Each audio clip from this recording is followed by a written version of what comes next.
Hello student, today we are going to start class 10th chapter 3 pair of linear equation in two variable। Student इस chapter में हम linear equation in two variable का pair इसकी study करेंगे, क्योंकि 9th class में हम linear equation in two variable पढ़ चुके हैं।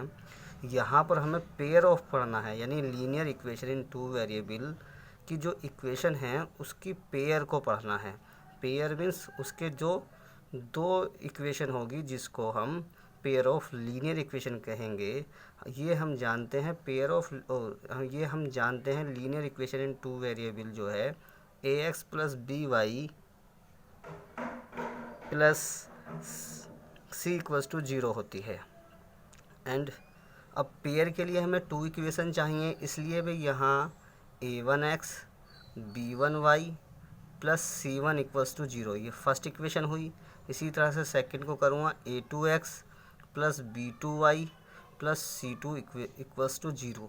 ये टू इक्वेशन हुई, इनको ही हम pair of linear equation in two variable कहेंगे। टू वेरिएबल क्योंकि इसमें टू वेरिएबल है, एक x है और एक y है, तो ये पेयर ऑफ लीनियर इक्वेशन हुआ इन टू वेरिएबल में। अब हम पढ़ते हैं, आता है सिस्टम ऑफ लीनियर इक्वेशन। ये जो pair of linear equation in two variable है, इसी को ही हम सिस्टम ऑफ लीनियर इक्वेशन कहते हैं। अब इसकी स्टूडेंट अगर हम इन दोनों इक्वेशन का ग्राफ ड्रॉ करते हैं तो ये हम जानते हैं linear equation in two variable का ग्राफ एक जो है हमेशा स्ट्रेट लाइन आती है। ये 9th क्लास के अंदर हमने फॉर्मूला यानी कि हमने इस ग्राफ ड्रॉ करके देखा था, तो स्ट्रेट लाइन आती थी। तो इसका भी अगर हम ग्राफ ड्रॉ करेंगे वो भी स्ट्रेट लाइन आएगी, इसका भी ड्रॉ करेंगे वो भी स्ट्रेट लाइन आएगी। तो स्टूडेंट हम ये देखते हैं कि ये जो इक्वेशन है ये तीन तरह के इसका पेयर ऑफ लीनियर इक्वेशन के ग्राफ ड्रॉ हो सकते हैं। पहली कंडीशन हो सकती है कि वो दोनों लाइन इस तरह से कट करें, यानी कि एक पॉइंट पर इंटरसेक्ट करें। और सेकंड कंडीशन ऐसी हो सकती है कि वे दोनों लाइन पैरेलल हो, यानी कि वो कहीं आपस में जाके मिले ही नहीं, कहीं इंटरसेक्ट करे ही नहीं। थर्ड कंडीशन ऐसी हो सकती है कि एक लाइन आ जाए, दूसरी भी इसके ऊपर ओवरलैप करती ही आ जाए। तो तीन तरह के in pair of linear equation के ग्राफ हमें मिलते हैं अगर हम ग्राफ ड्रॉ करके देखते हैं। तो इसके तीन हमें कंडीशन हैं। इन तीन कंडीशन क्या है कि दो टाइप की कंडीशन ये है, ये जो सिस्टम ऑफ लीनियर इक्वेशन है इसकी दो तरह की कंडीशन होती है, एक कंसिस्टेंट और एक इनकंसिस्टेंट। कंसिस्टेंट का मतलब दोनों जहाँ एक दूसरे को मीट करती हैं, इंटरसेक्ट करती है, तो एक पॉइंट पे कर रही है और ये इनफाइनाइट पॉइंट पे करती है। तो दो तरह के सॉल्यूशन मिलेंगे, एक कंसिस्टेंट और एक इनकंसिस्टेंट। कंसिस्टेंट को दो पार्ट में डिवाइड किया गया है। उसकी कंडीशन है अगर ऐसे आ जाए कि a1 upon a2 equals to b1 upon b2 आ जाए और a1 upon a2 equals to b1 upon b2 equals to c1 upon c2 आ जाए, तो system of linear equation consistent होता है, यानी कि उनके सॉल्यूशन मिलते हैं। दो सॉल्यूशन मिलेंगे, या तो ये मिलेगा या ये मिलेगा। अगर ये आ जाए condition a1 upon a2 equals to b1 upon b2 not equals to c1 upon c2, यानी इन दोनों की वैल्यू तो इक्वल आती हो लेकिन c1 अपॉन c2 की वैल्यू इक्वल नहीं आती, तो इस कंडीशन में सिस्टम जो है इनकंसिस्टेंट होगा। यानी कि अगर इनका ग्राफ ड्रॉ करा जाए इन दोनों कंडीशन में, इस कंडीशन में होगा इंटरसेक्टिंग वन पॉइंट, एक पॉइंट पर इंटरसेक्ट करेंगे। इस कंडीशन का जो ग्राफ होगा वो कोइंसिडेंटिंग होगा, यानी कि एक लाइन इस तरह से होगी, दूसरी भी उसी पर ओवरलैपिंग करेंगी तो ये इनफाइनाइट जगह, इस जगह बहुत सारी जगह ये मीट करेंगे जहाँ पर इनफाइनाइट सॉल्यूशन होंगे। और इस कंडीशन में जब मिलेगा ही नहीं सॉल्यूशन तो लाइन पैरेलल होंगी, यानी कि अगर इनका ग्राफ ड्रॉ करेंगे तो लाइन पैरेलल होंगी। जब पैरेलल होंगी तो उनका कोई सॉल्यूशन नहीं होने का। इसमें एक पॉइंट पर इंटरसेक्ट कर रही है तो इसका यूनिक सॉल्यूशन होगा, यानी वन सॉल्यूशन होगा। इस कंडीशन में जो है बहुत सारे पॉइंट पर लाइन जो है मीट करेगी तो इनफाइनाइट सॉल्यूशन होगा। और जब यहाँ पर कहीं मिलने का ही नहीं, किसी लाइन एक दूसरे को टच करने के ही नहीं, तो इस कंडीशन में नो सॉल्यूशन होगा। तो स्टूडेंट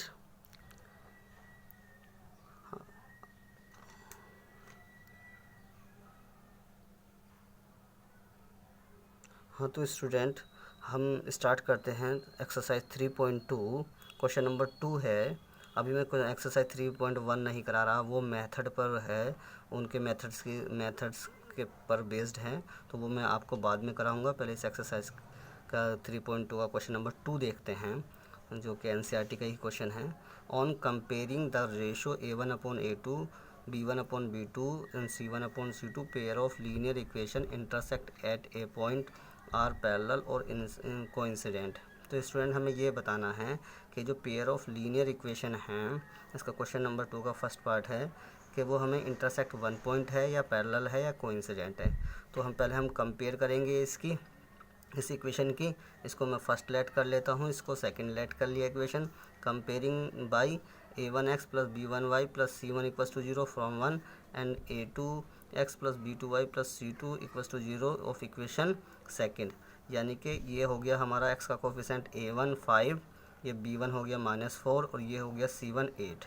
इसी तरह से ये x का कोफिशेंट a2 हुआ 7, y का कोफिशेंट b2 हुआ 6 और c2 हो गया हमारा 9।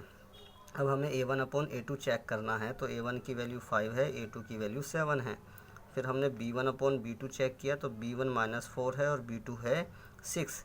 हमने इसको 2 2 ज़ा 4, 2 3 ज़ा 6 किया, तो -2/3। स्टूडेंट, हम ये देखते हैं कि ये दोनों वैल्यू इक्वल नहीं है, तो इसकी हमें ज़रूरत भी नहीं है निकालने की। अगर इक्वल आ जाती तो C1/C2 निकाल कर देखते, चेक करते कि वो भी इक्वल आ रही है या नहीं आती। तो दोनों ही कंडीशन, इस वाले को देखा और इसको, दोनों इक्वल नहीं आती, तो a1/A2 की वैल्यू 5/7 है और b1/B2 की -2/3 है। That is a1/A2 not equals to b1/B2। तो हम कहेंगे जो ये कौन सी कंडीशन है, ये है कि इंटरसेक्ट एट वन पॉइंट, यानी कि pair of linear equation intersect करेगी एक पॉइंट पर। तो इसी तरह से करना होता है हमें। बाकी पार्ट अब खुद करके देखेंगे। अब क्वेश्चन नंबर 3 देखते हैं। 3 है, on comparing the ratio a1/A2, b1/B2, c1/C2 find out the following equation are consistent और इनकंसिस्टेंट। हमें कंसिस्टेंट और इनकंसिस्टेंट बताना है। तो ये मैं बता चुका हूँ कि कंसिस्टेंट कब होगा और इनकंसिस्टेंट कब होगा। अब ये है 3/2x plus 5/3y equals to 7, 9x minus 10y equals to 14। सबसे पहले मुझे इसको ax plus by plus c की फॉर्म में लिखना है। तो ये तो 3/2x प्लस 5/3y प्लस 7 इधर आकर -7 इक्वल्स टू 0। ये फर्स्ट इक्वेशन हो गई हमारी। 9x माइनस 10y, ये 14 इधर आकर -14 इक्वल्स टू 0। अब ये हो गया a1, x का कोफिशेंट a1 हो गया 3/2, b1 हो गया 5/3 और c1 हो गया -7। इसी तरह से a2 हो गया 9 और b2 हो गया -10, ये -10 और c2 ये वाला हो गया c2 इक्वल्स टू -14। अब हम ये देखते हैं कि नाउ a1/A2 वैल्यू फाइंड करी। a1 की वैल्यू 3/2, a2 की वैल्यू 9, इसके नीचे 1 ऐड करेंगे। अब इसका रेसिप्रोकल कर देते हैं, 1/9 इंटू 3/2 कैंसिल करके देखा तो 1/6 आया। अब b1/B2, b1 आ गया 5/3, b2 आया -10 ऐड करेंगे और इसका रेसिप्रोकल कर देंगे, 5/3 ऐसी 1/-10, इसको कैंसिल किया -1/6। तो ये आती है 1/6, ये -1/6। दोनों वैल्यू इक्वल है नहीं, क्योंकि ये प्लस में है और ये माइनस में है। तो since a1/A2 not equals to b1/B2, तो हम कहेंगे इस कंडीशन में पेयर ऑफ इक्वेशन जो है वो कंसिस्टेंट है, यानी यूनिक सॉल्यूशन तो है। इसमें क्वेश्चन में क्या पूछा था, कंसिस्टेंट और इनकंसिस्टेंट ही पूछा था, तो इसलिए हमें इसको कंसिस्टेंट बताना है। तो क्वेश्चन नंबर 2 और 3 आप बुक से कंप्लीट कीजिए। अगर प्रॉब्लम है तो मुझे बताइएगा। आज की वीडियो में हम स्टूडेंट इतना ही देखेंगे, नेक्स्ट वीडियो में हम आगे का क्वेश्चन देखेंगे। Okay, thank you very much.